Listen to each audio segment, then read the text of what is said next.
Hey everybody, this is Reid Rasmussem here. I'm in Washington, D.C., right in front of the Supreme Court. And as it says on the top there, it says equal justice under law. And so I'm here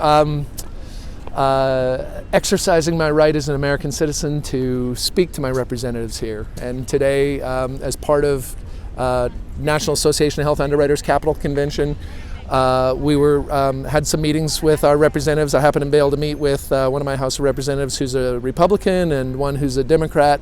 And this is a year where it's not about repeal and replace. And yes, there's some bills for Medicare for all, but there's really 5 things that we were suggesting that both of our representatives support to help stabilize the marketplace. And the first of those is there's some good language that's going to clarify and stabilize some surprise billing. There's situations where people end up in an emergency room or they have involuntary care, and it shouldn't be a time for them to get a balanced bill. And so we're asking them for support on that, and got good support on from both of our meetings on that.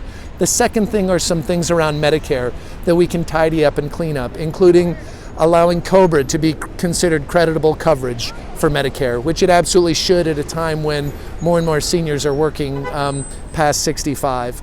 The third thing are really a number of things that are going to help stabilize the market, help reduce some costs and increase some of the risk pool situations.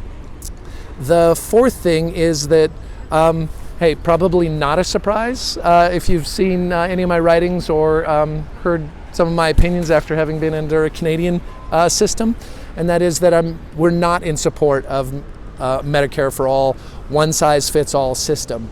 And one thing that I'll point out, a lot of folks are saying, well, I'm not for a one-size-fits-all system, but hey, we could have a Medicare public option. I don't care if that's included or not, except when you look at the way those bills are structured, they're requiring under that plan that the providers will accept a Medicare reimbursement, and then they're going to have that government-run insurance company compete in the exchange for individual medical members that aren't allowed to force rules like that. And so it is a unstable market, and so we're specifically against that.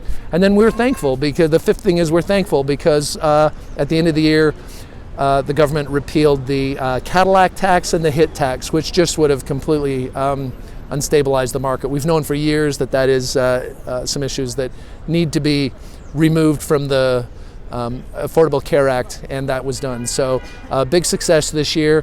2020 Capitol Conference, signing out.